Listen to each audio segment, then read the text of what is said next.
പരിശുദ്ധാത്മാവിനും സ്തുതി, ആദ്യം മുതൽ എന്നും എന്നേക്കുള്ള പ്രകാരം തന്നെ. ആമീൻ.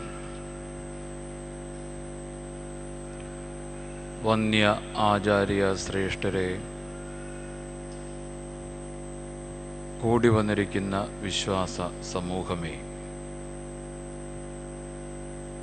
വ്രതനിഷ്ഠകളുടെ ദിനരാത്രങ്ങളിലൂടെ നാം ആർജിച്ച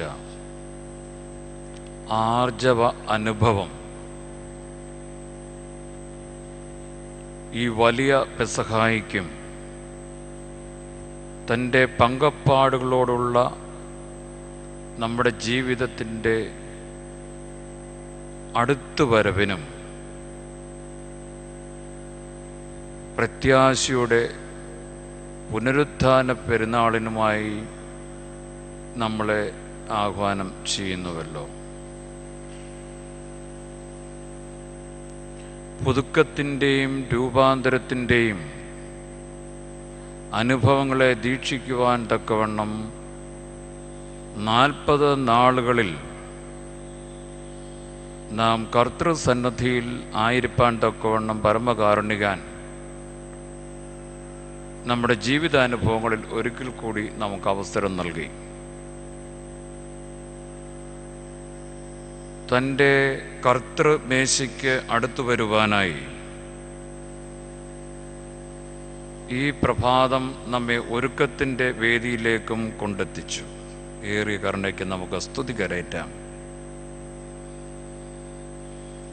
കർത്താവ് യേശുമിശിഹായുടെ പരസ്യ ശുശ്രൂഷയുടെ സമാപനം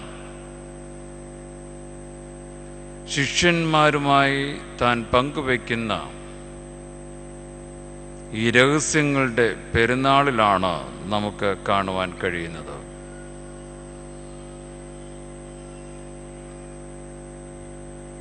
വിരിച്ചൊരുക്കിയ ഒരു മാളിക അതിനായി തിരഞ്ഞെടുക്കപ്പെടുന്നു. അപ്പവീഞ്ഞുകൾ ശരീരരക്തങ്ങളായി രൂപാന്തരപ്പെടുന്നു. രഹസ്യാത്മകത നിറഞ്ഞ പശ്ചാത്തല അനുഭവങ്ങളാണ് ഈ പാഠങ്ങളിലെല്ലാം നമുക്ക് ദർശിപ്പാനായി കഴിയുന്നത്. പെസഹ എന്ന പദത്തിന് കടന്നുപോക്ക് എന്നാകുന്നുവല്ലോ അർത്ഥം.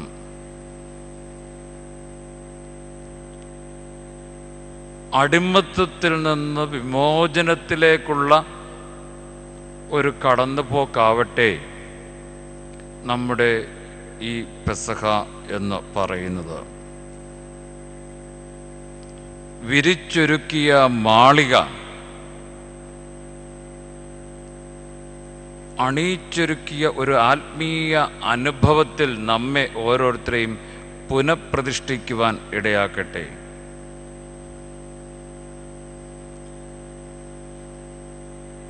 അണിയിച്ചൊരുക്കിയ ഒരു ആത്മീയ അനുഭവത്തോടുകൂടെ ഈ കർത്തൃമേശയ്ക്ക് അടുത്തു വരുവാൻ നമുക്ക് പൊന്നുതമ്പുരാൻ കരുണ ചെയ്യട്ടെ. പൗലോസ് അപ്പോസ്തലൻ കൊരിന്ത്യർക്ക് എഴുതിയ ലേഖനം 1-ാം ലേഖനം 5-ാം അധ്യായത്തിൻ്റെ 7-8 വാക്യങ്ങളിൽ നമ്മെ പ്രബോധിപ്പിക്കുന്ന പ്രബോധനത്തിനായി നമുക്ക് കാതോർക്കാം. 1 കൊരിന്ത്യർ 5-ാം അധ്യായം 7-8 വാക്യങ്ങൾ. നിങ്ങൾ പുളിപ്പില്ലാത്തവരായിരിക്കാൻ തക്കവണ്ണം പുതിയ പിണ്ഡമാകേണ്ടതിന് പഴയ പുളിമാവിനെ നീക്കിക്കളവീൻ. നമ്മുടെ പെസഹ കുഞ്ഞാടും അറുക്കപ്പെട്ടിരിക്കുന്നു, ക്രിസ്തു തന്നെ. ആകയാൽ നാം പഴയ പുളിമാവ് കൊണ്ടല്ല,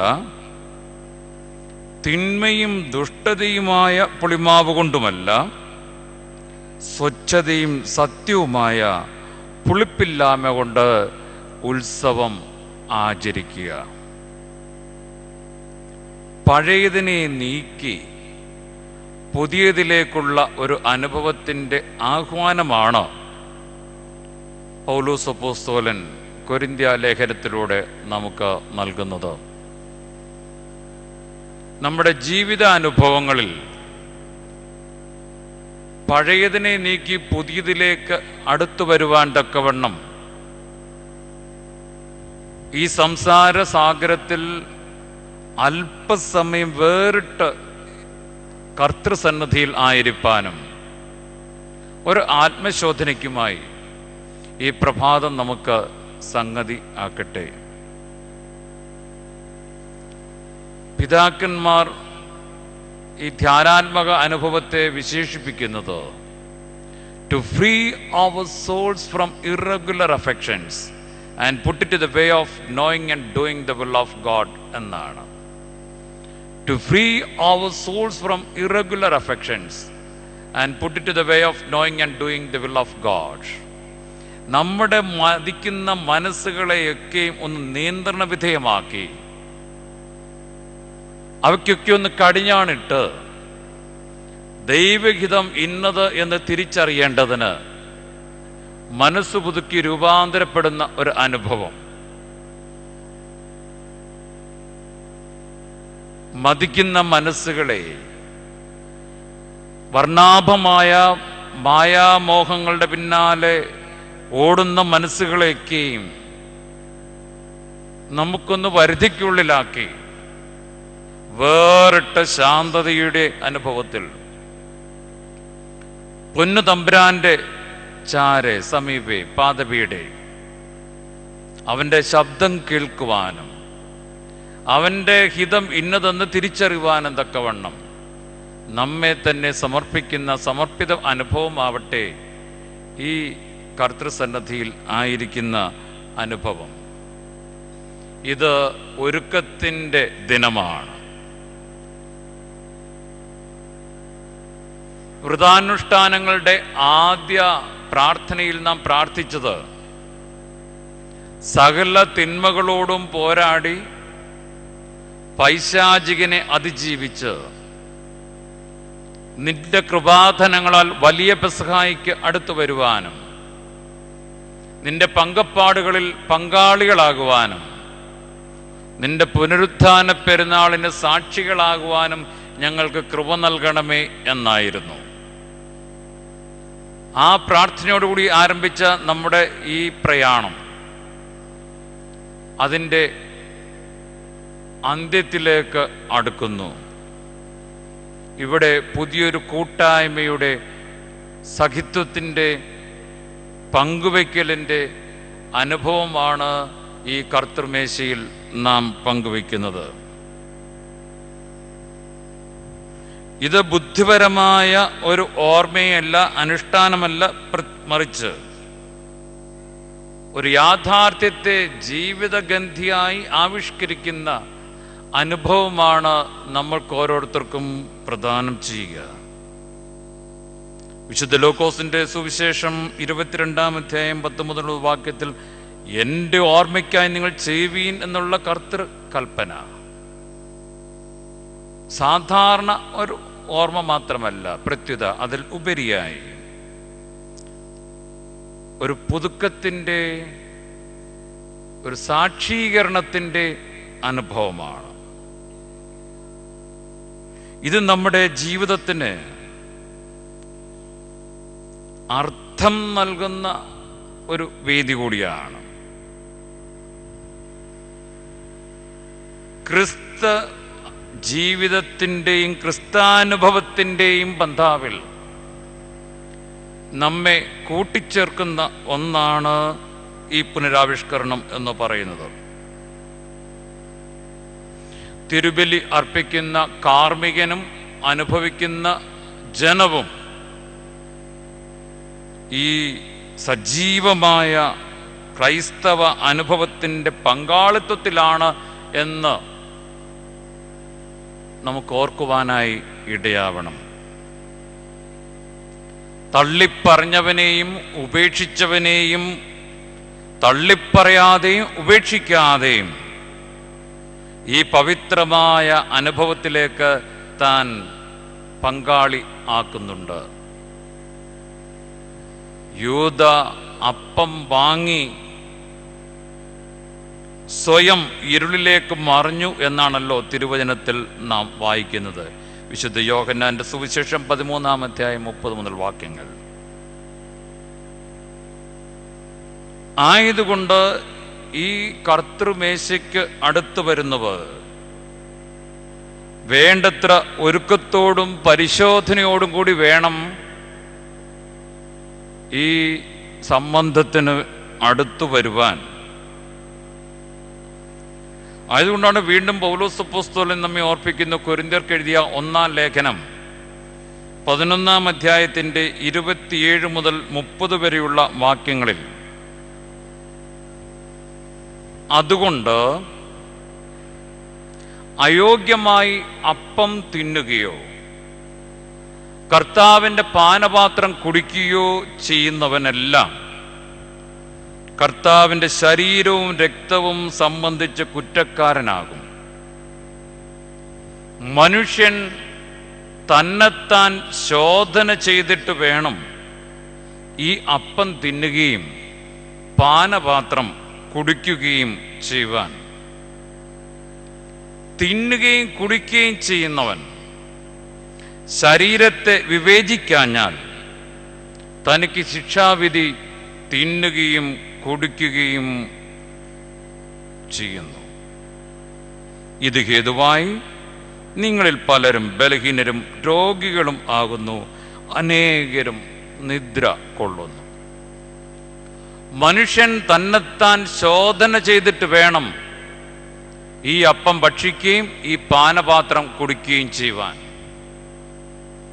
ശോധന ചെയ്യാഞ്ഞാൽ അവന് അത് ശിക്ഷാവിധിയായി തീരും എന്നത്രേ പൗലോസ് അപ്പോസ്തലൻ നമ്മെ കൊരിന്ത്യ ലേഖനത്തിലൂടെ ഓർമ്മപ്പെടുത്തുന്നത്.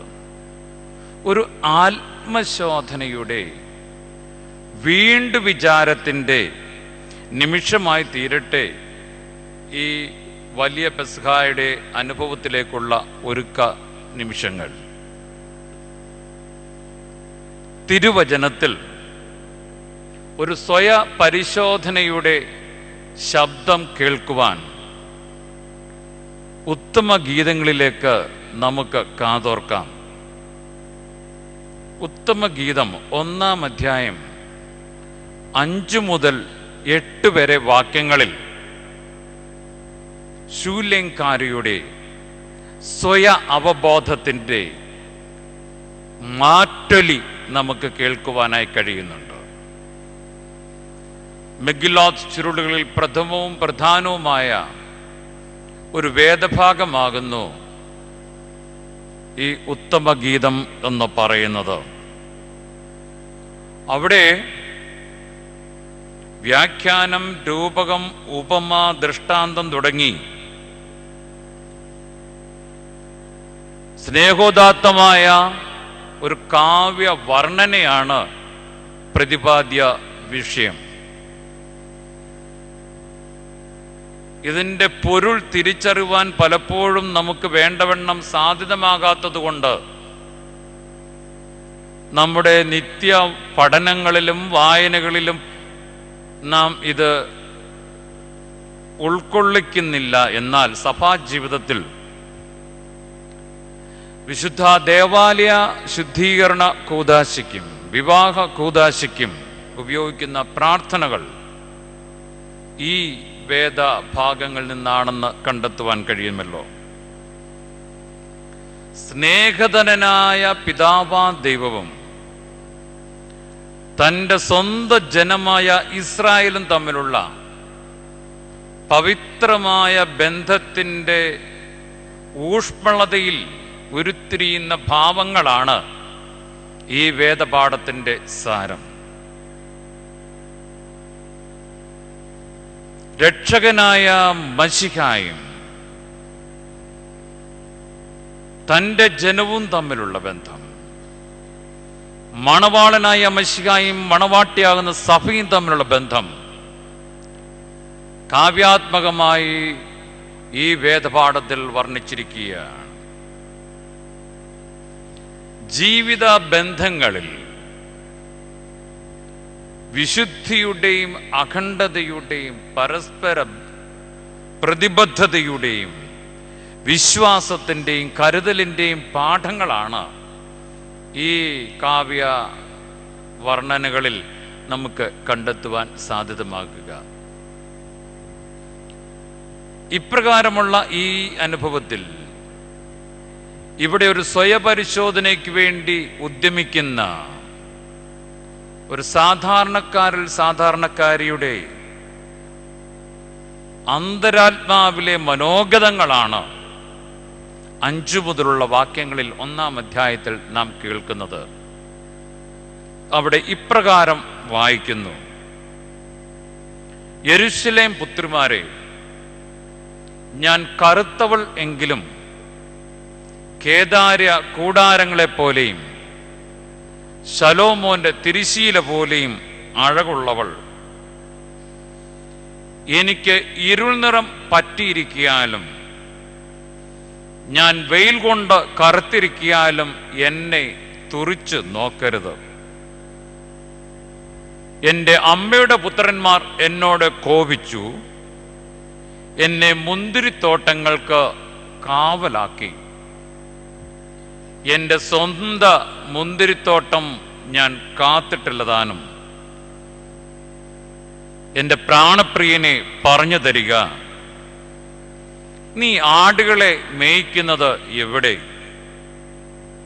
ഉച്ചയ്ക്ക് കിടത്തുന്നത് എവിടെ?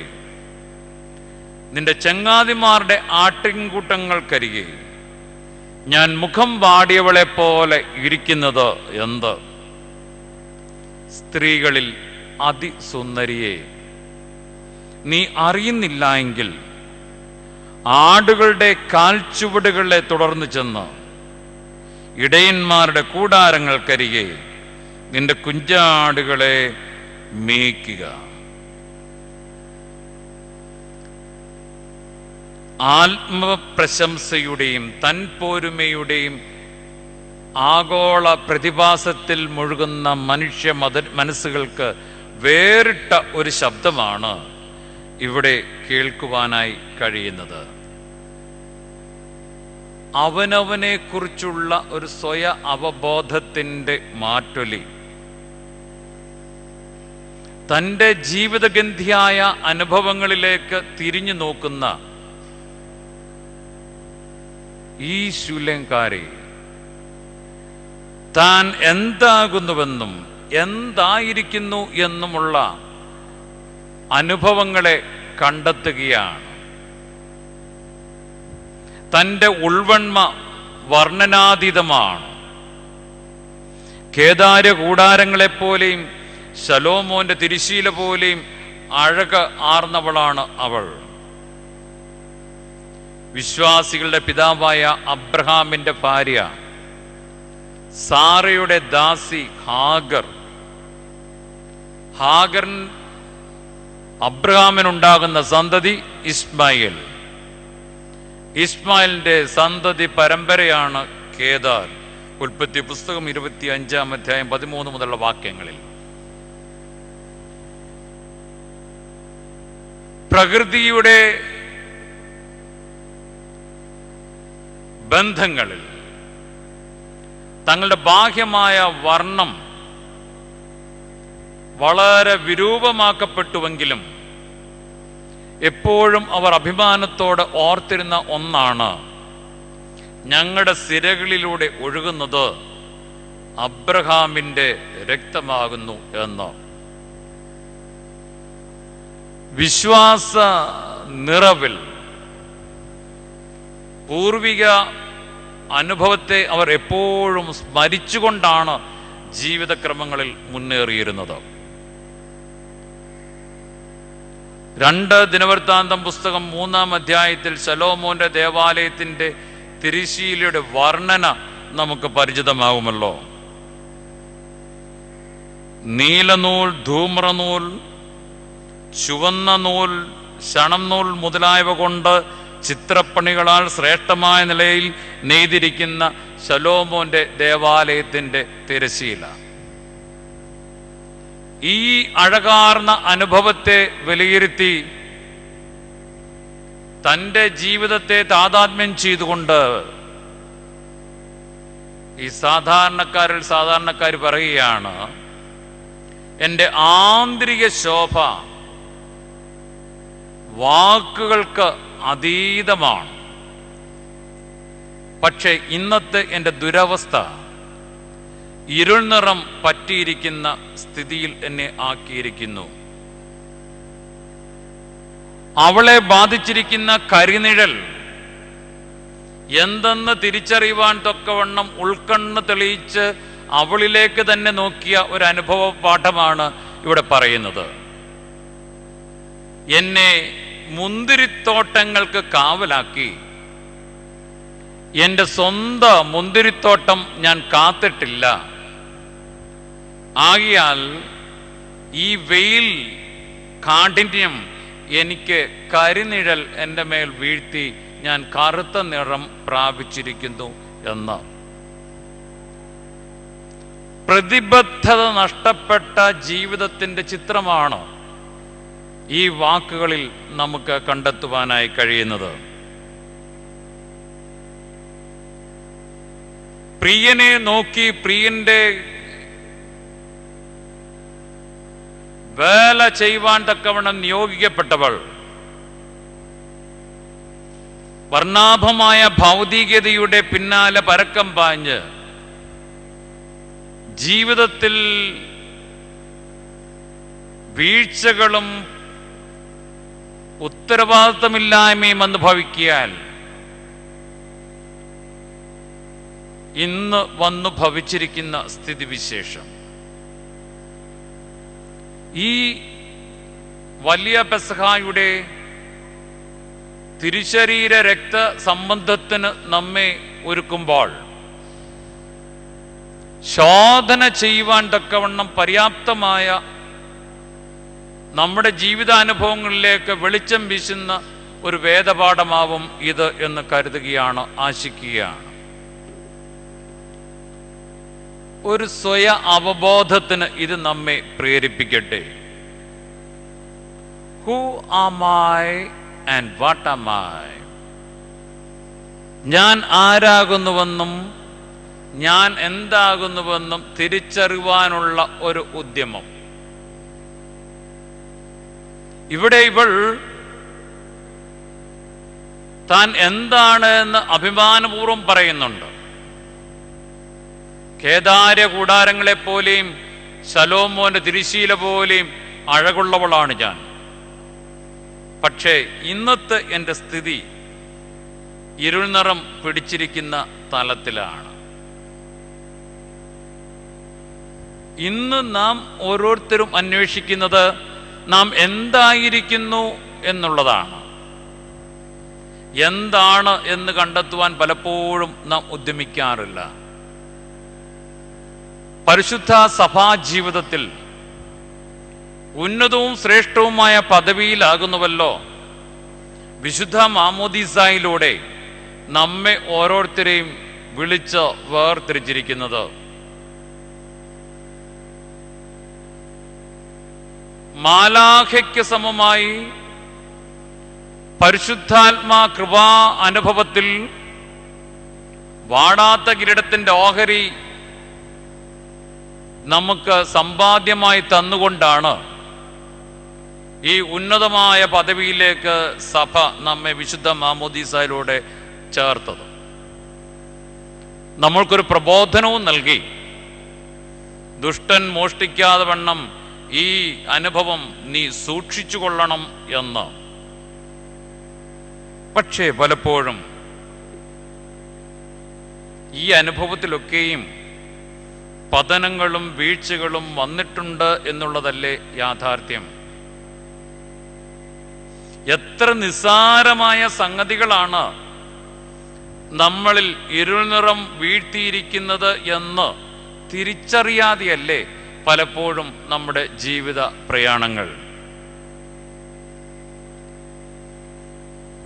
ബത്ശബയോട് തോന്നിയ അഭിനിവേശം ദാവീദിന്റെ ജീവിതത്തിൽ കരുനിഴൽ വീഴ്ത്തിയ അനുഭവങ്ങൾ നമുക്ക് സുപരിചിതം ആവുമല്ലോ. ധനത്തോടുള്ള ആർത്തി ഗുരുവിനെ ഒറ്റിക്കൊടുക്കുവാൻ തക്കവണ്ണം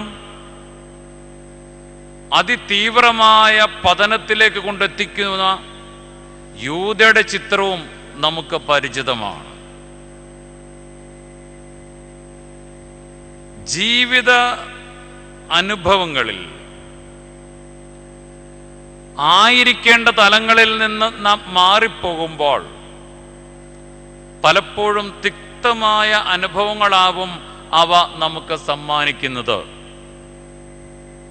അതൊന്ന് തിരിച്ചറിയുവാൻ തക്കവണ്ണം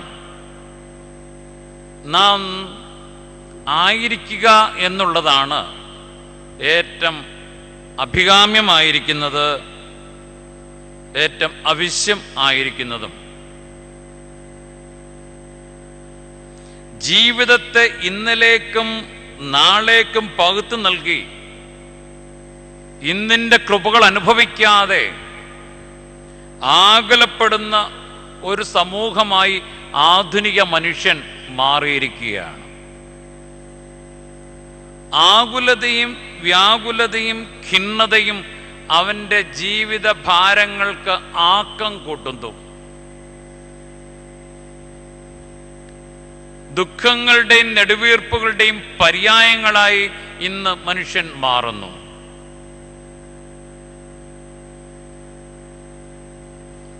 ഇവിടെ ഒരു തിരിച്ചറിവിൻ്റെ അനുഭവം ഇതിനെ അതിജീവിപ്പാൻ തക്കവണ്ണം നമ്മെ പര്യാപ്തമാക്കും എന്ന് നാം ചിന്തിക്കുക. ദൈവകൃപയുടെ പരിപാലനയിൽ നാം ആകേണ്ടതുപോലെ ആകുവാൻ തക്കവണ്ണം നമ്മെ ക്രമപ്പെടുത്തുമ്പോൾ ഈ പ്രതിബന്ധങ്ങളൊക്കെയും അനായാസേന നമുക്ക് അതിജീവിപ്പാനായി സാധ്യതമാകും. അപ്പോൾ ജ്ഞാനികളിൽ ജ്ഞാനിയായവനോടൊപ്പം നമുക്കും ഏറ്റുപറയാൻ കഴിയും, ഇതെല്ലാം മിഥ്യയും പാഴുമാണ്, മായ മായ എന്നോ. പക്ഷേ ഈ തിരിച്ചറിവിൻ്റെ അനുഭവം എവിടെയൊക്കെയോ മങ്ങലേറ്റിരിക്കുന്നു.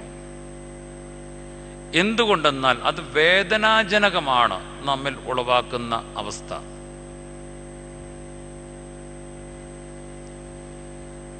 ഡെൽഫിയയിലെ അപ്പോളോ ദേവന്റെ ക്ഷേത്ര കവാടത്തിൽ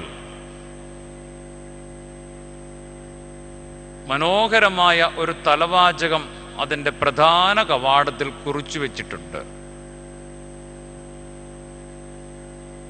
ഗ്രീക്ക് ഭാഷയിലാണ് അത് കുറിച്ചു വെച്ചിരിക്കുന്നത്. നോത്തി സെ ഓട്ടോൺ, നോ ദൈസെൽഫ് എന്ന് നമുക്ക് ഇംഗ്ലീഷിൽ പരിഭാഷപ്പെടുത്താം. നീ നിന്നെ തന്നെ അറിയുക. ദേവാലയത്തിലേക്ക് നാം ആരാധിപ്പാൻ വരുമ്പോൾ നമ്മെ കണ്ടെത്തുവാനുള്ള ഒരു അനുഭവം, ഒരു വേദി, ഇതാണ് ഈ അനുഭവത്തിൻ്റെ സാരം.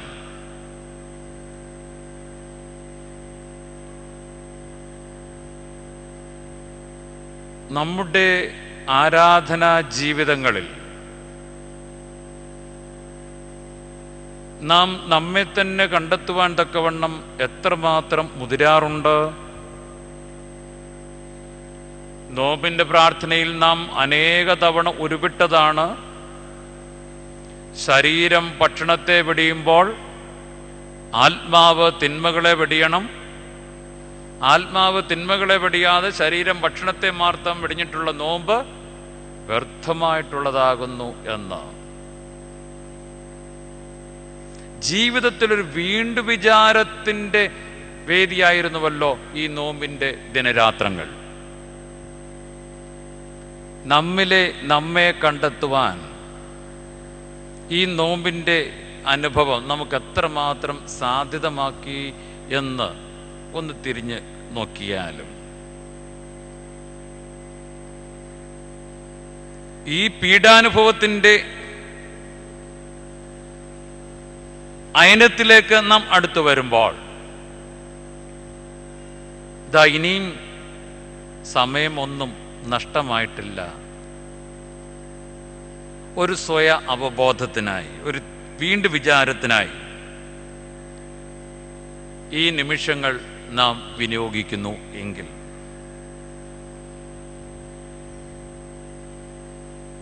പലപ്പോഴും നമ്മുടെ അധ്വാനങ്ങളും ചിന്തകളും ക്ഷണികവും ക്ഷണഭംഗുരവുമായ നശ്വരമായ ജീവിതത്തിൻ്റെ ഉന്നമനത്തിന് വേണ്ടിയും അഭ്യുന്നതിക്ക് വേണ്ടിയും ആണല്ലോ. ഒരിക്കലും നശിക്കാത്ത, തുരുമ്പും ചിതലും പുഴുവും കെടുക്കാത്ത അനുഭവത്തെക്കുറിച്ച് എത്രമാത്രം നാം ബോധ്യമുള്ളവരാണ് എന്ന് ചിന്തിച്ചാലും നമ്മുടെ ഉള്ളിലുള്ള സനാതനമായ അനുഭവത്തെക്കുറിച്ചുള്ള ഒരു അവബോധം, അതായിരുന്നു ഈ നോമ്പിൽ നാം ആർജിച്ചത്. ലളിതമായ ജീവിത ശൈലി പരിശീലിപ്പിക്കുവാൻ നമ്മുടെ മനസ്സിനെ നാം ക്രമപ്പെടുത്തുകയായിരുന്നു.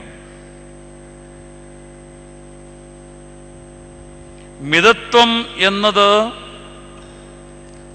സാൻമാർഗിക പുണ്യങ്ങളിൽ ഒന്നായിട്ടാണല്ലോ കണക്കാക്കപ്പെടുന്നത്. ഈ മിതത്വമായിരുന്നു നാം ഈ നോമ്പിലൂടെ പരിശീലിച്ചത്. കർത്താവ് തൻ്റെ പരസ്യ ശുശ്രൂഷയിൽ ശിഷ്യന്മാരെ നിയോഗിച്ച് അയക്കുമ്പോൾ ജീവിതയാത്രയിൽ എന്തൊക്കെ കരുതണമെന്നല്ല, എന്തൊക്കെ കരുതരുത് എന്നാണ് ഓർമ്മപ്പെടുത്തുന്നത്. വടിയും രണ്ടുടുപ്പും ചെരുപ്പും സഞ്ചിയും ഒന്നും കരുതേണ്ട എന്ന് പറയുമ്പോൾ മറ്റൊന്നിനെയും ആശ്രയിക്കാതെ ദൈവാശ്രയ ബോധത്തിൽ അവനവനെ തിരിച്ചറിഞ്ഞ് ജീവിപ്പാനാണ് കർത്താവ് പ്രബോധിപ്പിക്കുന്നത്.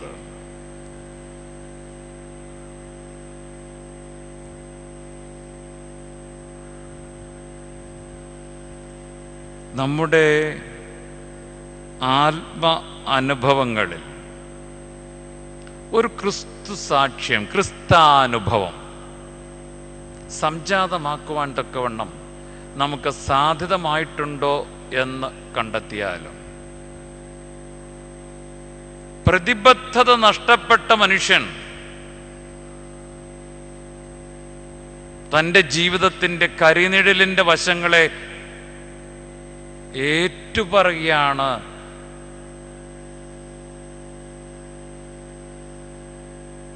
ദൈർഘ്യമേറിയ കാലഘട്ടമായി സുഖപ്രാപ്തിക്ക് വേണ്ടി കുളക്കരയിൽ കിടന്ന പക്ഷപാത രോഗി നമുക്ക് സുപരിചിതനാണ്. അവൻ്റെ ബോധമനസ്സിനെ തട്ടി ഉണർത്തി അവനിലേക്ക് തന്നെ ചിന്തിപ്പിക്കുവാൻ അവനൊരു പര്യാപ്തമായ ഒരു ചോദ്യം കർത്താവ് നൽകി. നിനക്ക് സൗഖ്യമാകുവാൻ മനസ്സുണ്ടോ എന്നോ? യെസ് ഓർ നോ എന്നായിരുന്നില്ല അവൻ്റെ ഉത്തരം. പിന്നെയോ ആ ചോദ്യം അവൻ്റെ അന്തരാത്മാവിൽ ഒരു പരിവർത്തിത അനുഭവത്തെ ഉളവാക്കി. അവൻ്റെ കുറവിനെ കണ്ടെത്തി, ബലഹീനതയെ കണ്ടെത്തി. അവൻ സൗഖ്യദായകനായ പൊന്നുതമ്പുരാന്റെ മുൻപാകെ ഏറ്റുപറഞ്ഞു. മാലാഖ വന്ന് കുളം കലക്കുമ്പോൾ സ്വയമേവ എനിക്ക് ഇറങ്ങുവാനായി യാതൊരു നിർവാഹവുമില്ല. എന്നെ കരം പിടിച്ചിറക്കുവാനും ആരും തന്നെ തുണയായും ഇല്ല. തൻ്റെ നിസ്സഹായത അവൻ തമ്പുരാന്റെ മുൻപാകെ വെളിപ്പെടുത്തുകയാണ്.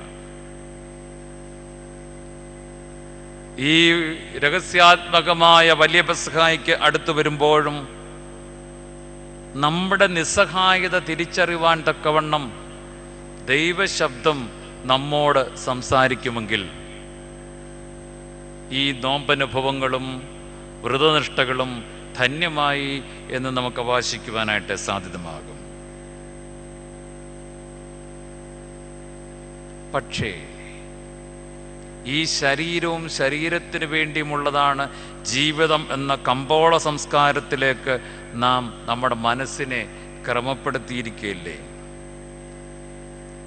നമുക്കില്ലാത്തവയെ കാണിച്ചെന്ന് പ്രലോഭിപ്പിക്കുവാനുള്ള ഒരു ആഗോള വിപണന തന്ത്രമാണ് നമ്മുടെ ചുറ്റുവട്ടത്തിൽ. ഇവിടെ ഒരു തിരിച്ചറിവിൻ്റെ ചിത്രം വിശുദ്ധ ലൂക്കോസിന്റെ സുവിശേഷം 15-ാം അധ്യായത്തിൻ്റെ 11 മുതലുള്ള വാക്യങ്ങളിൽ നമുക്ക് പരിചിതമാണല്ലോ. പിതാവിൻ്റെ പക്കൽ നിന്ന് വരേണ്ടും വകയെല്ലാം വാങ്ങി സ്വന്തം ഇഷ്ടപ്രകാരം ജീവിതത്തെ ക്രമപ്പെടുത്തിയ ഒരു യുവാവ്. എന്നാൽ തിരുവചനത്തിൽ നാം വായിക്കുന്നു, അവന് സുബോധം വന്നിട്ട് അവൻ്റെ അവസ്ഥകളെക്കുറിച്ച് അവൻ വിലയിരുത്തുന്നു. അവന് സുബോധം വന്നപ്പോൾ അവൻ തിരിച്ചറിവിൻ്റെ തലത്തിലേക്ക് വരികയാണ്. എൻ്റെ പിതാവിൻ്റെ ഭവനത്തിൽ അവിടെ മിച്ചം വെക്കുന്ന ഒരു സ്ഥിതിവിശേഷം ഇവിടെയോ? ഒരു ചാൺ വയറിന് വിശപ്പടക്കുവാൻ വേണ്ടി ഞാൻ കഠിന പ്രയത്നം ചെയ്ത് അലയേണ്ടി വരുന്നു എന്ന് അവനവനെ ഭരമേൽപ്പിച്ചിരിക്കുന്ന സ്വന്തം മുന്തിരിത്തോട്ടങ്ങളുടെ പരിചരണം നഷ്ടപ്പെടുത്തിയ ഒരു ചെറുപ്പക്കാരന്റെ ചിത്രമാണ്.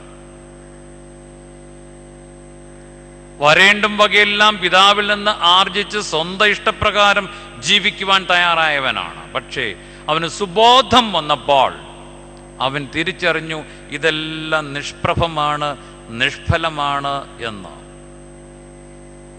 ആയതുകൊണ്ട് അവൻ ചിന്തിച്ചു, ഞാൻ എൻ്റെ പിതാവിൻ്റെ ഭവനത്തിലേക്ക് മടങ്ങിച്ചെല്ലും. അപ്പ, ഞാൻ നിന്നോടും സ്വർഗത്തോടും പിഴ ചെയ്തു. നിന്റെ മകനെന്ന വിളിക്ക് പോലും ഞാൻ യോഗ്യനല്ല. നിന്റെ കൂലിക്കാരിൽ ഒരുവനെ പോലെ ഇനി ആക്കണമെന്ന് പറയും എന്ന് പറവാൻ തക്കവണ്ണം അവൻ ചിന്തിക്കുകയാണ്. ഇവിടെ ഒരു തിരിച്ചറിവിൻ്റെ തലം അവൻ്റെ ജീവിത ക്രമത്തിൽ.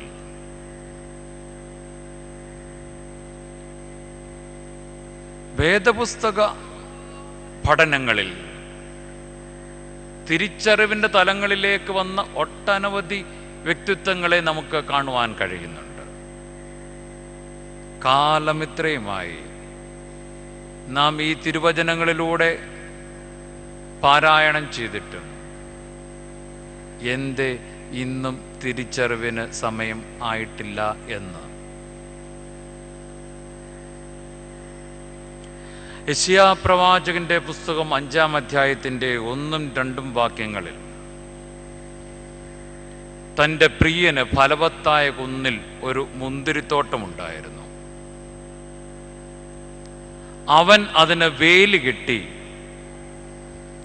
കല്ല് പെറുക്കി നല്ല നടുതല നട്ടു, ചക്കും നാട്ടി ഗോപുരവും പണിതു, ഫലം കാത്തിരുന്നു. കായ്ച്ചതോ ഈ കഴിഞ്ഞ യാമങ്ങളിലെ പ്രാർത്ഥനകളിൽ പ്രമ്യോൻസിദ്രാകളിൽ എല്ലാം നാം വായിച്ച് ധ്യാനിച്ച അനുഭവങ്ങളാണ്. നല്ല മനോഹരമായി ഇമ്പമായി നാം ആലപിച്ചു, പ്രാർത്ഥിച്ചു. നമ്മുടെ ജീവിതഗന്ധിയായ അനുഭവത്തിലേക്കുള്ള ഒരു ചൂണ്ടുവിരലാണ്, ചൂണ്ടുപലകയാണ് ഇത് എന്നൊന്ന് കണ്ടെത്തുവാൻ നമുക്ക് സാധ്യതമായോ? തൻ്റെ പ്രിയൻ ഫലവത്തായ നടുനിലകളായി നമ്മെ നട്ടിരിക്കുകയാണ്. കല്ലെല്ലാം പെറുക്കി വേലി കെട്ടി നല്ല നടുതലയായി നട്ടിരിക്കുന്നു. ഇന്ന് ഫലം കായ്ക്കേണ്ട നമ്മുടെ സ്ഥിതിവിശേഷം എന്ത്, എങ്ങനെ എന്നൊന്ന് കണ്ടെത്തുവാനായി നമ്മിലേക്ക് തന്നെ തിരിഞ്ഞാലും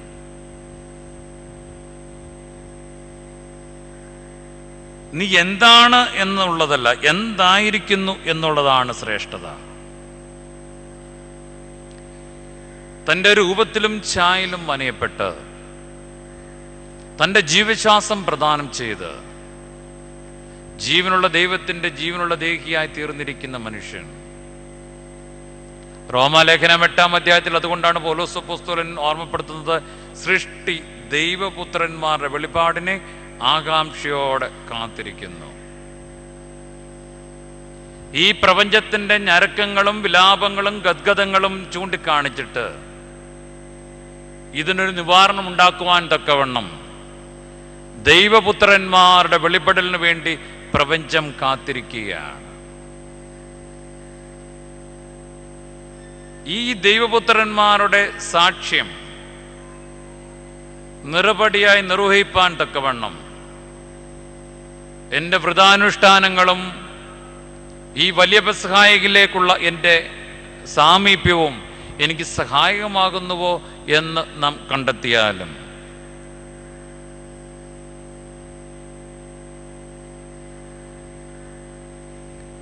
സ്വാർത്ഥത പെരുകിയ മനുഷ്യന്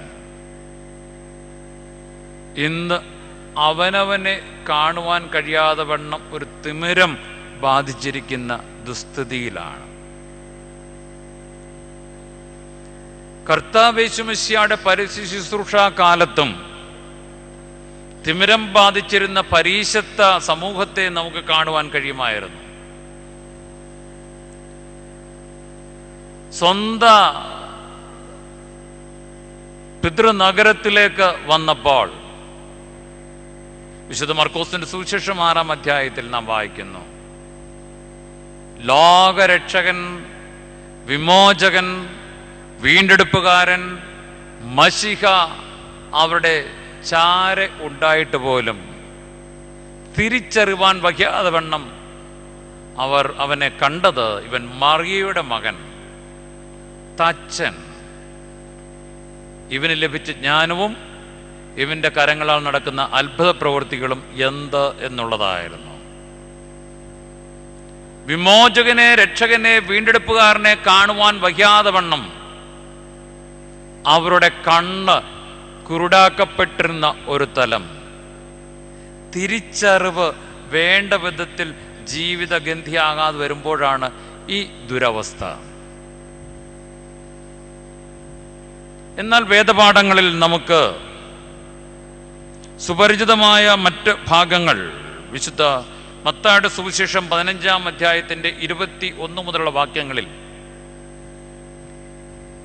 ഒരു പുറജാതി സ്ത്രീ വിശ്വാസ തികവോടുകൂടി തൻ്റെ ആഗ്രഹസിദ്ധിക്കായി കർത്താവിൻ്റെ സന്നിധിയിൽ വരുന്നുവല്ലോ. എൻ്റെ കർത്താവേ ദാവീദ് പുത്ര എന്ന് അഭിസംബോധന ചെയ്തുകൊണ്ട് തൻ്റെ ആഗ്രഹം തമ്പുരാന്റെ മുമ്പാകെ സമർപ്പിക്കുമ്പോൾ തീർത്തും തികച്ചും പ്രതികൂലമായ ഒരു മറുപടിയാണ് കർത്താവിൽ നിന്ന് ഉളവാകുന്നത്. തിരസ്കരിക്കപ്പെടുന്ന ഒരു അനുഭവം.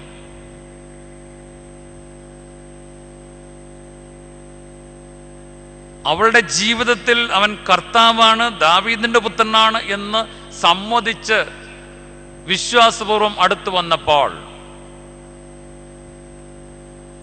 അവളെ പുറന്തള്ളപ്പെടുന്ന ഒരു സ്ഥിതിയാണ് പ്രതികരണമായി അവൾക്ക് ലഭിച്ചത്. പക്ഷേ അവളെ തിരിച്ചറിഞ്ഞ് തൻ്റെ ആഗ്രഹസിദ്ധിക്കായി മുട്ടിപ്പായി അവന്റെ സന്നദ്ധിയിൽ നിലവിളിക്കുന്നു. ശിഷ്യന്മാർ പോലും കർത്താവിൻ്റെ അടുക്കൽ വന്ന് പറഞ്ഞുണ്ട്, വളരെ അസഹ്യപ്പെടുത്തുന്ന ഇവളെ പറഞ്ഞയച്ചാലും എന്നോ. നികൃഷ്ടമായ ഭാഷയിൽ ഇതിന് അർഹയല്ല എന്ന് അവളോട് പറയുന്നുണ്ട്. യജമാനന്റെ അപ്പം എടുത്ത്, മക്കളുടെ അപ്പം എടുത്ത് നായ്ക്കുട്ടികൾക്ക് നൽകാറില്ല എന്നോ. പക്ഷെ അതിനെ അക്സെപ്റ്റ് ചെയ്യുവാൻ, അംഗീകരിക്കാൻ അവൾ സന്നദ്ധയായി. അതെ പ്രഭു, പക്ഷേ യജമാനൻ്റെ മേശയിൽ നിന്ന് വീഴുന്ന അപ്പക്കഷ്ണങ്ങൾ കൊണ്ട് നായ്ക്കുട്ടികളും വിശപ്പടക്കുന്നുവല്ലോ എന്ന് അവൾ പറയുന്നു. തന്നെ തിരസ്കരിക്കുന്നവന്റെ മുൻപാകെ പരിപൂർണ സമർപ്പണത്തോടുകൂടി നിൽക്കുന്ന ഒരു സ്ത്രീ. എന്താണ് ഇവൾക്കിവിടെ സാധ്യതമായത് എന്ന് ചോദിച്ചാൽ, അവളെക്കുറിച്ചുള്ള ഒരു തിരിച്ചറിവാണ് ഈ പ്രതികൂലങ്ങളുടെ നടുവിലും അവൾക്ക് നിലനിൽപ്പാൻ തക്കവണ്ണം സാധ്യതമായത്. യോബിന്റെ ഭക്തനായ മനുഷ്യന്റെ ജീവിതം നാം പരിശോധിക്കുമ്പോൾ നഷ്ടങ്ങളുടെയും വേദനകളുടെയും പാരമ്യതയിലാണ് യോബ്. തൻ്റെ ജീവിതത്തിൻ്റെ പ്രതീക്ഷ അന്ത്യം വരെയും പിരിയാതെ സഖിയായി കൂടെ കാണും, ഇണയും തുണയുമായി ഒരുവൾ ഉണ്ടാവും എന്നുള്ളതായിരുന്നു. ആ ഇണയും തുണയുമായി സുഖദുഃഖങ്ങൾ പങ്കുവെച്ചുകൊണ്ട് അന്ത്യം വരെയും പിരിയാതെ ജീവിക്കേണ്ടവൾ ഉപേക്ഷിച്ച് തള്ളിപ്പറഞ്ഞ് പോകുകയാണ്. സ്വന്തം ഭാര്യ പോലും ഉപേക്ഷിക്കുമ്പോഴും അചഞ്ചലനായി നിന്നുകൊണ്ട് ഈ പ്രതിസന്ധികളെല്ലാം ജീവിതത്തിൽ ആസ്വദിച്ചുകൊണ്ട് അവൻ പറയുകയാണ്, ഇതിനൊക്കെ നിവാരണം വരുത്തുവാൻ തക്കവണ്ണം ഒരു പര്യാപ്തൻ എനിക്കുണ്ട് എന്നുള്ളത്. ഒരു തിരിച്ചറിവിന്റെ സാക്ഷ്യമാണ് ഈ വേദപാഠത്തിൽ. വിശ്വാസികളുടെ പിതാവായ അബ്രഹാം നമുക്ക് സുപരിചിതനാണല്ലോ. ഒരു ദേശാടന അനുഭവത്തിൽ ഈ പ്രവാസിയെ ഭാര്യ വിളിക്കുന്നു യജമാനനെ എന്ന്, മൈ ലോർഡ്.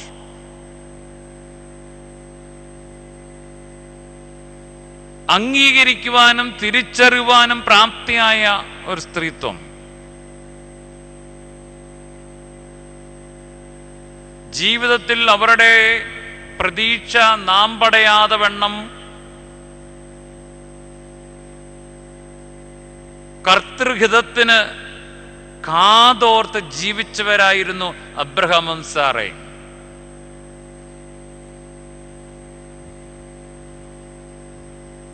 ലോകപ്രകാരം അസാധ്യം എന്ന് കരുതുന്നിടത്ത് സുസാധ്യമായ ഒരു അനുഭവം പൊട്ടി മുളയ്ക്കുകയാണ്. വാർദ്ധക്യത്തിൽ ഒരു പ്രജ അവർക്ക് ലഭിക്കുന്നു. തീർത്തും തികച്ചും അഹിതകരമായ ഒരു ശബ്ദമാണ് അവിടെ വീണ്ടും ശ്രവിക്കുന്നത്. ഈ പ്രിയ മകനെ തനിക്കായി ബലി കഴിപ്പാൻ തക്കവണ്ണം ഉടയവൻ ആവശ്യപ്പെടുകയാണ്. സ്വയ അവബോധമുള്ള, അവനവനെക്കുറിച്ച് തിരിച്ചറിവുള്ള വിശ്വാസത്തികവിന്റെ സാക്ഷ്യപാതയിൽ ജീവിച്ചവൻ ആ വിശ്വാസം സന്തതി പരമ്പരകളിലേക്കും പകർന്നു നൽകി. ബലി കഴിപ്പാനായി പുത്രനുമായി യാത്ര പുറപ്പെടുമ്പോൾ മാർഗമധ്യേ പുത്രൻ ചോദിക്കുന്നൊരു ചോദ്യമുണ്ട്. ഹൃദയഭേദകമായ ചോദ്യമാണ്. അപ്പാ,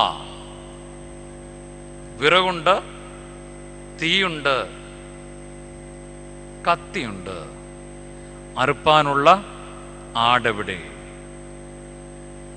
വളരെ ധൈര്യസമേതം തിരിച്ചറിവുള്ള, സ്വയ അവബോധമുള്ള, വിശ്വാസത്തിന്റെ തികവിൽ അബ്രഹാം പറയുകയാണ്, അവൻ കരുതിക്കൊള്ളും. Surely he will provide on for you. അവൻ കരുതിക്കൊള്ളും. കരുതുന്നവൻ ഞാൻ, കലങ്ങുവതെന്തിനെന്ന് പല ആവർത്തി പാടിയിട്ടുള്ളവരാണല്ലോ നാം ഓരോരുത്തരും.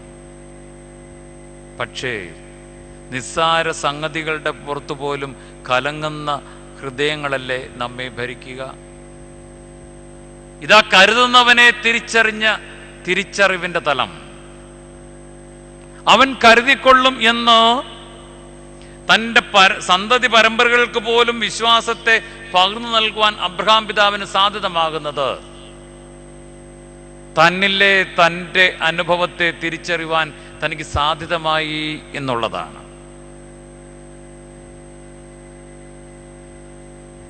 ഈ ഒരു തിരിച്ചറിവിൻ്റെ ബോധം ഈ വലിയ പെസഹായിലേക്ക് അടുത്തു വരുമ്പോൾ നമുക്ക് ആവശ്യമായിരിക്കുകയാണ്.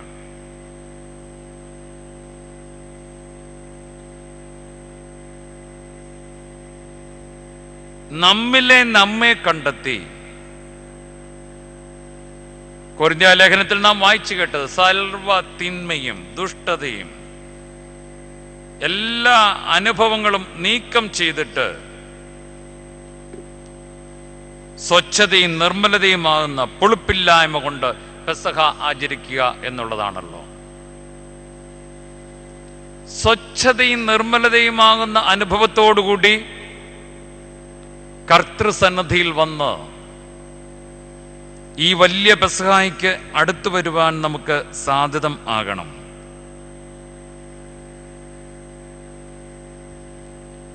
ഉദാത്തമായ ആഗ്രഹവുമായി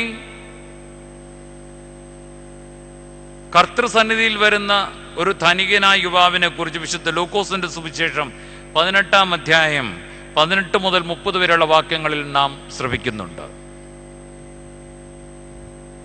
അവന്റെ ജീവിതത്തിൻ്റെ അഗമ്യമായ ആഗ്രഹം നിത്യജീവനെ പ്രാപിപ്പാൻ ഞാൻ എന്ത് ചെയ്യണം എന്നുള്ളതായിരുന്നു. കൽപ്പനകളും അനുശാസനങ്ങളും ബാല്യം മുതൽ അണുവിട വ്യതിചലിക്കാതെ പാലിച്ചിരുന്നു എന്ന് അഭിമാനിച്ചിരുന്നവനാണ്. പക്ഷേ കർത്താവ് അവന്റെ കുറവിനെ ചൂണ്ടിക്കാണിച്ചു. നിനക്ക് ഒരു കുറവുണ്ട്, ഇത് പരിഹരിക്കുക, ഈ അനുഭവസിദ്ധി നിനക്ക് ലഭ്യമാകും എന്ന്.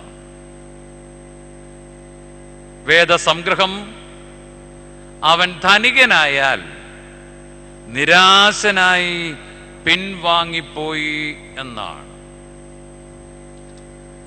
താൻ എന്തെല്ലാമാണോ എന്ന് അഭിമാനിച്ചിരുന്ന ചെറുപ്പക്കാരനാണ്. കൽപ്പനകളും അനുശാസനങ്ങളും ബാല്യം മുതൽ പാലിച്ചിരുന്നവനാണെന്ന് അഭിമാനിച്ചിരുന്നവൻ തന്നെ കണ്ടെത്തുവാൻ, കണ്ണു തുറക്കുവാൻ കർത്താവ് അവന്റെ പ്രേരിപ്പിച്ചപ്പോൾ നിരാശയുടെയും പിന്മാറ്റത്തിൻ്റെയും അനുഭവമാണ് അവനിൽ. നമ്മളുടെ ഉൾക്കണ്ണ് തെളിയുന്ന തലങ്ങളിൽ ഈ അനുഭവസ്ഥിതി ഉണ്ടാവാതിരിപ്പാൻ നമ്മെ ക്രമപ്പെടുത്തുക എന്നുള്ളതാണ് ഈ തരുണത്തിൽ ഏറ്റവും അഭികാമ്യം ആയിരിക്കുന്നത്. ഉച്ചാടനം ചെയ്യേണ്ടതെല്ലാം ഉപേക്ഷിക്കുവാൻ, ഉപേക്ഷിക്കേണ്ടത് ഉപേക്ഷിക്കുവാനും, തിരുത്തേണ്ടത് തിരുത്തുവാനും, സ്വീകരിക്കുവാനുമുള്ള ഒരു മനസ്ഥിതിയോടുകൂടി ഈ വലിയ പെസഹായുടെ അനുഭവത്തിലേക്ക് നമുക്ക് അടുത്തു വരുവാൻ കഴിയണം. ആത്മഗതത്തിൽ ഇവിടെ ശൂല്യംകാരി തൻ്റെ ജീവിതങ്ങളിലെ വൈകല്യങ്ങളെ കണ്ടെത്തി തന്നിലെ കുറവിനെ ദൈവസന്നദ്ധിയിൽ ഏറ്റുപറവാൻ തക്കൊണ്ട സന്നദ്ധയാകുകയാണ്. എന്നെ ചില കടമകൾ ഏൽപ്പിച്ചു, അത് ഞാൻ വേണ്ടവണ്ണം ചെയ്തിട്ടില്ല. എന്നെ മുന്തിരിത്തോട്ടങ്ങൾക്ക് കാവലാക്കി സ്വന്തം മുന്തിരിത്തോട്ടം ഞാൻ കാത്തിട്ടില്ല എന്നുള്ള സ്വയ പരിശോധനയുടെ ആത്മഗതം.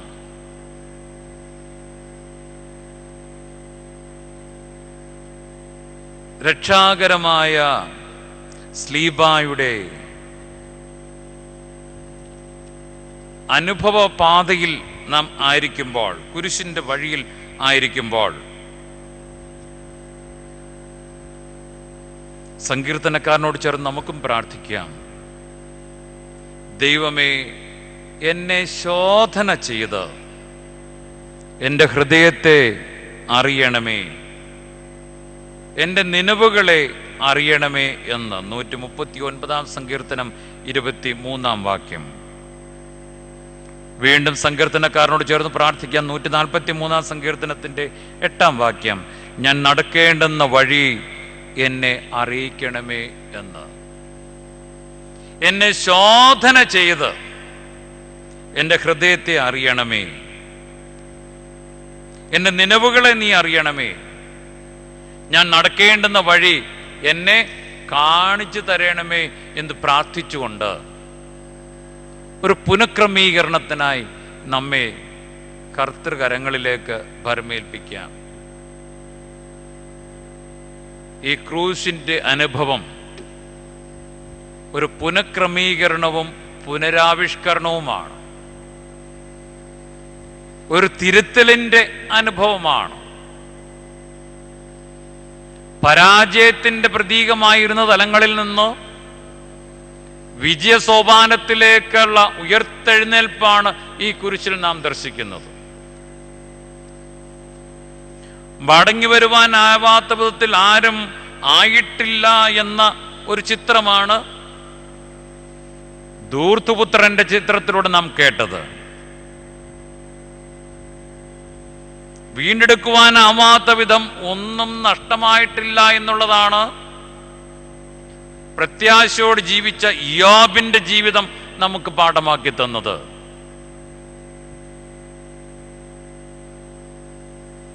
പക്ഷെ ഒന്ന് നമുക്ക് വേണ്ടിയിരിക്കുന്നു, കണ്ടെത്തുവാനുള്ള ഒരു അന്വേഷണ ത്വര. വിശുദ്ധ ലൂക്കോസിന്റെ സുവിശേഷം 15 അധ്യായത്തിന്റെ 8 മുതലുള്ള വാക്യങ്ങളിൽ തൻ്റെ ജീവിതത്തിൽ നഷ്ടപ്പെട്ടു പോയ ഒരു നാണയത്തിന് വേണ്ടി അന്വേഷണം നടത്തുന്ന ഒരു സ്ത്രീ, ഒരു യഹൂദ വധുവിനെ സംബന്ധിച്ചിടത്തോളം പിതൃസ്വത്തായി അവൾക്ക് ലഭിക്കുന്നതാണ് 10 നാണയങ്ങൾ ചേർത്ത് കോർത്ത ഒരു കിരീടം. അതിലെ ഒരു നാണയമാണ് അവൾക്ക് നഷ്ടപ്പെട്ടത്. അത് കണ്ടെത്തുവാനുള്ള ഒരു ഉദ്യമം, തീവ്രമായ അന്വേഷണം. ഈ നഷ്ടപ്പെട്ടതിനെ എനിക്ക് വീണ്ടെടുത്തേ മതിയാവുകയുള്ളൂ. വീണ്ടെടുക്കാനാവാത്ത വിധത്തിൽ ഒന്നും നഷ്ടപ്പെട്ടിട്ടില്ല എന്ന് ഓർക്കുക. ആയതിനാണല്ലോ 99 വിട്ടിട്ട് ഒന്നിനെ തേടി അലയുന്ന നല്ല ഇടയനെ കുറിച്ച് നമ്മെ പ്രബോധിപ്പിക്കുന്നത്.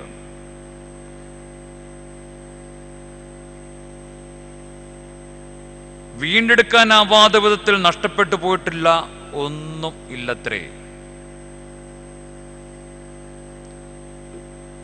നമുക്ക് നമ്മോട് തന്നെ ചോദിക്കാം, റൂഹായുടെ ബലം മാലാഹയ്ക്ക് സമനായി വാടാത്ത കിരീടത്തിന്റെ ഓഹരിക്കാരനായി എന്നെ ആക്കിയിരിക്കുന്ന തലത്തിൽ എൻ്റെ ജീവിതത്തിൽ വന്ന നഷ്ടങ്ങളെ വീണ്ടെടുക്കുവാനുള്ള ഒരു മടങ്ങി വരവ്. കാവൽക്കാരില്ലാത്ത റെയിൽവേ ഗേറ്റിൽ 3 സൂചകവാചകങ്ങൾ കുറിച്ച ഒരു സൈൻ ബോർഡ്, സൂചക ഫലങ്ങൾ നിങ്ങളുടെ ശ്രദ്ധയിൽപ്പെട്ടിട്ടുണ്ടാവാം. Stop, look and proceed. Stop, look and proceed. നിൽക്കുക, ശ്രദ്ധിക്കുക, കടന്നു പോകുക. കാവൽക്കാരില്ലാത്ത റെയിൽവേ ക്രോസിൽ വാഹനം നിർത്തി ഇറങ്ങി ഇരുപുറവും അപകടരഹിതമാണ് എന്ന് ഉറപ്പുവരുത്തിയ ശേഷം വേണം ആ പാളം മുറിച്ച് മറുവശത്ത് കടക്കുവാൻ. ഇതാണ് നിയമം. ഇതാ രക്ഷാകരമായ കുരിശിന്റെ സവിധേ നാം അടുത്തു വന്നിരിക്കുന്നു. ജീവിതത്തിലേക്കുള്ള ഒരു ഉൾക്കാഴ്ചയുടെ നിമിഷങ്ങളാവട്ടെ ഈ അനുഭവം. Stop, look and proceed. നാളിത്രയുമായി ഞാൻ ജീവിച്ചു വന്ന എൻ്റെ ജീവിതപാത അപകടരഹിതമോ അപകടപൂർണമോ? അപകടപൂർണമെങ്കിൽ അതിനെ ഒന്ന് തിരുത്തുവാൻ, ഒരു പുതിയ അനുഭവത്തെ ദീക്ഷിക്കുവാൻ, ഒരു പുതിയ പന്ഥാവ് കണ്ടെത്തുവാൻ, A total restructure and opening process നമ്മുടെ ജീവിതത്തിൽ നിന്ന് സംജാതമാക്കുവാൻ ഈ പെസഹായുടെ ഒരുക്ക നിമിഷങ്ങൾ നമുക്ക് സഹായകമാകണം.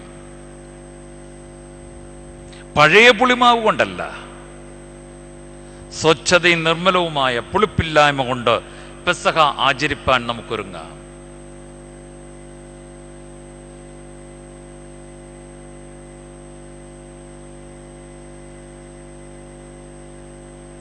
ഇന്നലെ അന്തിയിൽ നാം കണ്ട പ്രകൃതിയല്ല ഇന്ന് പ്രഭാതത്തിൽ. നാം കണ്ട ഓരോ തളിരിലെയും ഇന്ന് കുറച്ചുകൂടി സജീവതയോടുകൂടി ദൃഢപ്പെട്ടിട്ടുണ്ടാവും. ഒരു അധ്വാനത്തിന് ശേഷം ഒരു വിശ്രമം, ഇത് പ്രകൃതിയുടെ നിയമമാണ്. പക്ഷെ ഈ വിശ്രമ വേള വീണ്ടും വിചാരത്തിൻ്റെതാവണം എന്നാണ് പിതാക്കന്മാരും ചിന്തകന്മാരും നിഷ്കർഷിക്കുന്നത്. അധ്വാനം, വിശ്രമം, വീണ്ടും അധ്വാനത്തിലേക്ക് പോവുകയാണ്. പട്ടാള ഭാഷയിൽ ടു റിട്രീറ്റ് എന്നൊരു പദമുണ്ട്. മടങ്ങി വരിക എന്ന വാക്കിൻ്റെ അർത്ഥം. നമ്മളും ധ്യാനയോഗങ്ങൾക്ക് റിട്രീറ്റ് എന്ന പദം ഉപയോഗിക്കാറുണ്ടല്ലോ. ഇത് പട്ടാള ഭാഷയിൽ നിന്ന് വന്നിട്ടുള്ളതാണ്. ഒരു പ്ലറ്റൂൺ ഒരു യുദ്ധമേഖലയിൽ അയക്കപ്പെട്ടാൽ എവിടേക്കാണ് അവർ വിജയം വരിച്ചത്, എവിടെയെങ്കിലും പരാജയപ്പെട്ടുവോ ഒന്ന് വിലയിരുത്തി തിരുത്തേണ്ടത് തിരുത്തുവാനും സ്വീകരിക്കേണ്ടത് സ്വീകരിക്കുവാനും ഉപേക്ഷിക്കേണ്ടത് ഉപേക്ഷിക്കുവാനും അവരെ പ്രാപ്തരാക്കി, സജ്ജരാക്കി, സന്നദ്ധരാക്കി വീണ്ടും ഉണർവോടുകൂടി യുദ്ധരംഗത്തേക്ക് അവരെ അയക്കുന്നതിന് അവർക്ക് നൽകുന്ന ആത്മശോധനയുടെ വേളയ്ക്കാണ് റിട്രീറ്റ് എന്ന പദം ഉപയോഗിക്കുന്നത്. നമ്മുടെ ജീവിതത്തിലും ഈ വലിയ പെസഹായുടെ ഒരുക്കനാൾ ഒരു മടങ്ങിവരവിൻ്റെ വേദിയാവട്ടെ.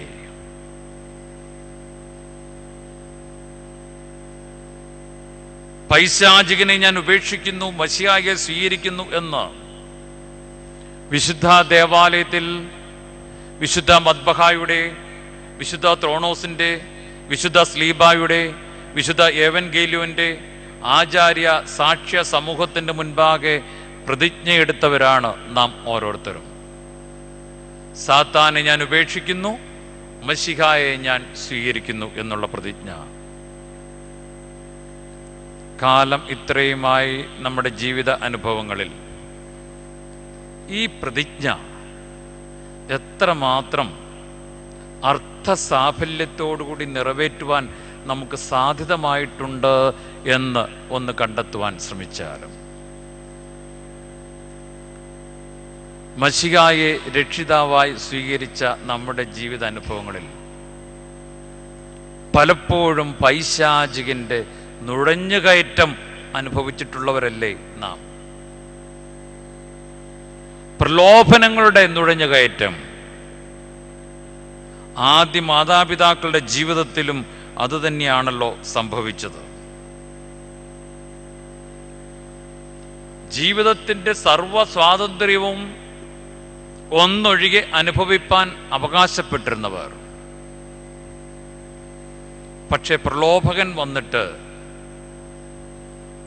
അവരുടെ മോഹങ്ങളെ തട്ടി ഉണർത്തി പറയുകയാണ്, ഈ നടുവിൽ നിൽക്കുന്ന വൃക്ഷത്തിൻ്റെ ഫലം ഭക്ഷിച്ചാൽ നിങ്ങൾക്കും ദൈവത്തെ പോലെ ആകാം എന്നുള്ളത്.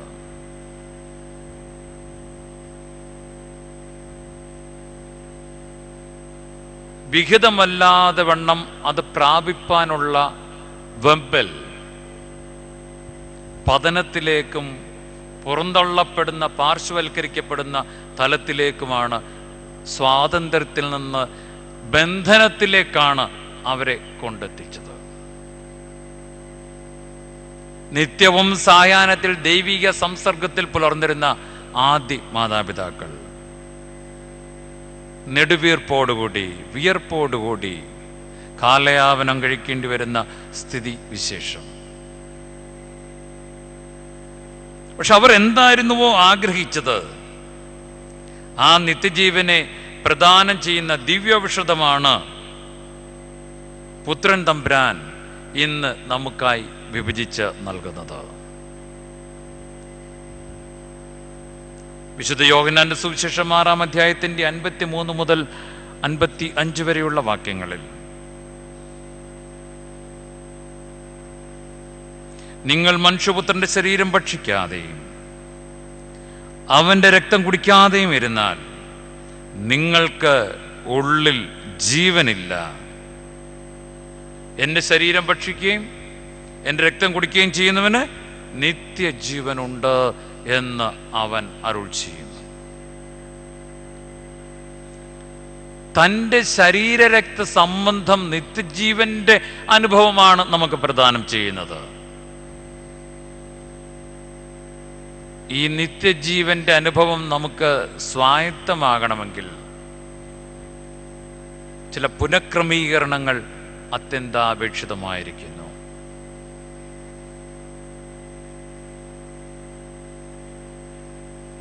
കേരള സംസ്കാര ചരിത്രത്തിൽ ചേട്ട കളയുക എന്ന ഒരു പ്രക്രിയയുണ്ട്.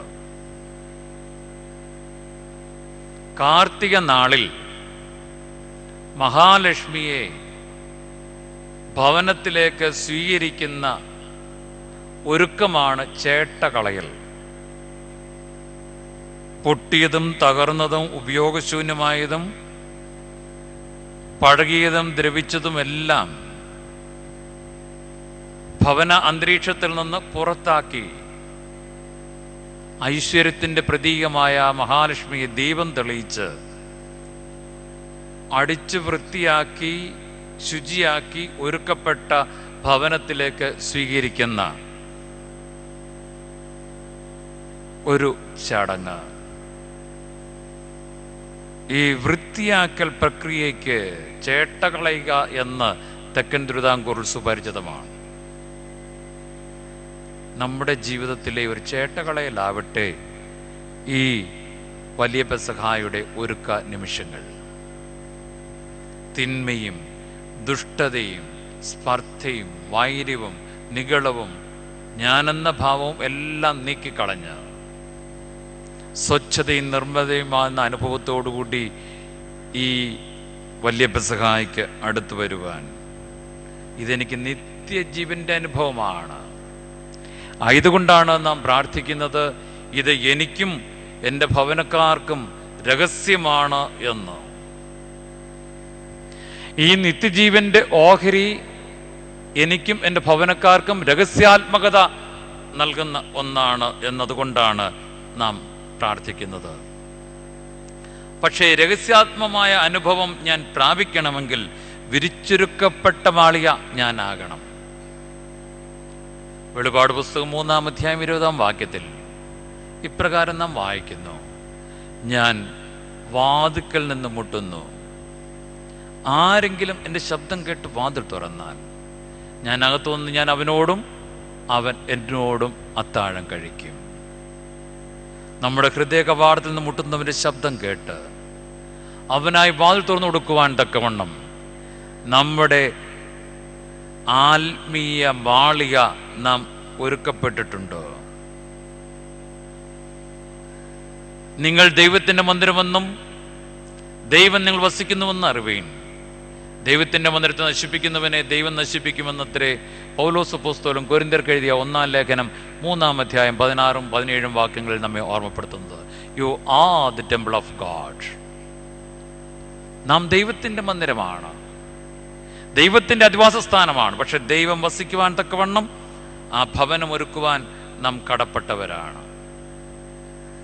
എത്രമാത്രം വിശുദ്ധിയോട് നിർമ്മലതയോടെ നമ്മുടെ ഹൃദയമാവുന്ന ഭവനങ്ങൾ നാം അവനായി ഒരുക്കിയിട്ടുണ്ട്. കഴിഞ്ഞ ദിവസം നമ്മൾ ഹോസന്ന പാടിയവരാണ്. യഹോവയെ രക്ഷിക്കണമേ എന്നാണല്ലോ ഹോസന്ന എന്ന പദത്തിന്റെ അർത്ഥം. ഹോസന്ന പാടി യെരുശലേം ദേവാലയത്തിലേക്ക് വന്ന കർത്താവ് അവിടെ ക്രയവിക്രയങ്ങൾ കണ്ടിട്ട് ചാട്ടവാറുണ്ടാക്കി അവരെ അടിച്ച് പുറത്താക്കി. എൻ്റെ പിതാവിൻ്റെ ആലയം പ്രാർത്ഥനാലയം, നിങ്ങൾ അത് തിരസ്കരിച്ചിരിക്കുന്നുവെന്ന് പറഞ്ഞ് ഒരു ശുദ്ധീകരണ പ്രക്രിയ നടത്തുന്നുണ്ട്. ഈ ശുദ്ധീകരണ അനുഭവം ഇതാ നമുക്ക് നമ്മുടെ അനുഭവങ്ങളിൽ നല്ലൊരു വേദി, നല്ലൊരവസരം ഇതാ വീണ്ടും തമ്പുരാൻ തന്നിരിക്കുകയാണ്. കഴിഞ്ഞ വർഷം ഈ വലിയ പെസഹായിക്ക് നമ്മളോടൊപ്പം പങ്കുവെച്ച പലരും ഇന്ന് നമ്മോടൊപ്പം ഇല്ല എന്നുള്ളതാണല്ലോ വേദനാജനകമായ അനുഭവം. പൊന്നുതമ്പുരാന്റെ അളവറ്റ കരുണയാലും കൃപയാലും ഒരിക്കൽ കൂടി ഈ വലിയ പെസഹായിക്ക് അടുത്തു വരുവാൻ അവൻ നമുക്ക് അവസരം നൽകിയിരിക്കുകയാണ്. ഈ ഭാഗ്യാവസ്ഥ വേണ്ടമെണ്ണം ആസ്വദിപ്പാൻ കുഞ്ഞാടിന്റെ കല്യാണ സദ്യക്ക് ക്ഷണിക്കപ്പെട്ടിരിക്കുന്ന ഈ ഭാഗ്യാവസ്ഥയിൽ ഒരുക്കത്തോടെ, വിശുദ്ധിയോടെ, ആത്മതപനത്തോടെ നാം എന്താണ് എന്ന ബോധ്യത്തിൽ, തിരിച്ചറിവിൽ, സ്വച്ഛതയോടും നിർമ്മലതയോടും അടുത്തു വരുവാൻ തക്കവണ്ണം നമുക്ക് ഒരുങ്ങാം. അല്ല എന്ന് വരികിൽ ശിക്ഷാവിധി തിന്നുകയും കുടിക്കുകയും ആകുന്നുവല്ലോ. യെരുശലേം പുത്രിമാർ, ഞാൻ കറുത്തവളെങ്കിലും ഖേദാര്യ കൂടാരങ്ങളെ പോലെയും ശലോമോന്റെ തിരിശീല പോലെയും അഴകുള്ളവളാണ്. എന്നെ മുന്തിരിത്തോട്ടങ്ങൾക്ക് കാവലാക്കി. എൻ്റെ സ്വന്തം മുന്തിരിത്തോട്ടം ഞാൻ കാത്തിട്ടില്ല. ഈ ആത്മഗതം മാർഗ അന്വേഷണങ്ങളിൽ നമുക്കും ആവർത്തിച്ച് ഏറ്റുപാടാം. ആകിയാൽ എൻ്റെ പ്രാണപ്രിയനെ പറഞ്ഞു തരിക, ഇതിനൊരു നിവാരണം എവിടെയാകുന്നുവെന്ന്. നീ കുഞ്ഞാടുകളെ ഉച്ചയ്ക്ക് കിടത്തുന്നത് എവിടെ? അവയെ പരിപോഷിപ്പിക്കുന്നത് എവിടെ? ഇടയന്മാരുടെ കൂടാരങ്ങൾക്കരികെ വന്ന് ഈ അനുഭവം സിദ്ധിക്കുവാൻ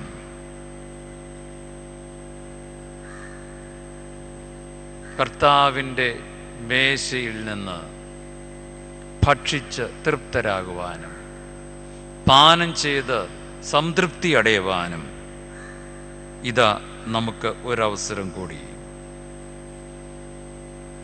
നിങ്ങൾ ലോകത്തിൻ്റെ വെളിച്ചമാകുന്നു. വെളിച്ചം പറയിൻ കീഴിലോ കട്ടൻ കീഴിലോ അല്ല വെക്കേണ്ടത്, പിന്നെയോ അനേകർക്ക് പ്രകാശിക്കേണ്ടത് തണ്ടിന്മേലത്രേ വെക്കണം എന്ന് കർത്താവ് ഓർമ്മപ്പെടുത്തുന്നുവല്ലോ. തിരി തെളിയിക്കൂ, ഇരുൾ മായട്ടെ. നമ്മുടെ ജീവിതത്തിലെ ഒരു തിരി തെളിയിക്കലിൻ്റെ അനുഭവമാവണം ഈ പെസഹായുടെ ഒരുക്കം. യേശുവിൻ്റെ പൊന്മുഖത്തേക്ക് നോക്കി അവൻ്റെ മുഖം അന്വേഷിച്ച് സങ്കീർത്തനക്കാരൻ പറഞ്ഞ് 27-ാം സങ്കീർത്തനം 8-ാം വാക്യം, എൻ്റെ മുഖം അന്വേഷിപ്പിനെന്ന് നിങ്ങളിൽ നിന്ന് കൽപ്പന വന്നുവെന്ന് ഞാൻ അറിയുന്നു, നിന്റെ മുഖം എനിക്ക് മറക്കരുതേ. പൊന്നു തമ്പുരാൻ്റെ പൊന്മുഖത്തേക്ക് നോക്കി വലിയ വെള്ളിയാഴ്ചയിലേക്ക് വരുമ്പോൾ നാം പ്രാർത്ഥിക്കും, ഞങ്ങളുടെ ആത്മത്തിന് രക്ഷയുണ്ടായെന്ന സ്ലീബായെ ഞങ്ങൾ കുമ്പിടുന്നു.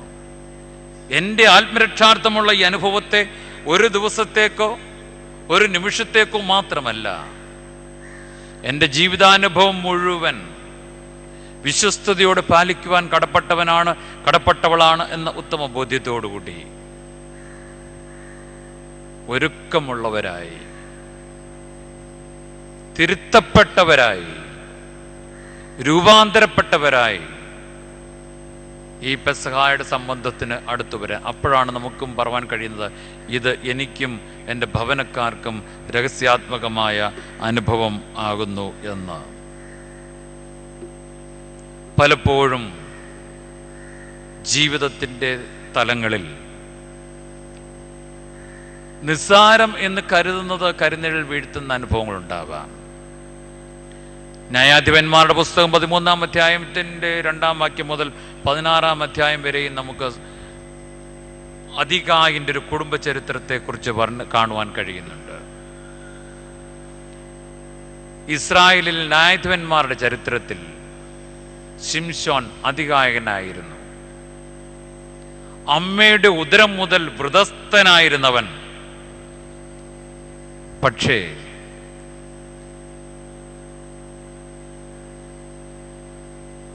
ദൗർഭാഗ്യം എന്ന് പറയട്ടെ, ഒരു ദുർബല നിമിഷത്തിൽ ഒരു സ്ത്രീയുടെ മുൻപാകെ ഈ വൃതസ്ഥൻ തൻ്റെ വ്രതം തെറ്റിച്ചു കഴിഞ്ഞപ്പോൾ തൻ്റെ ശക്തി എന്ത് എന്നുള്ളത്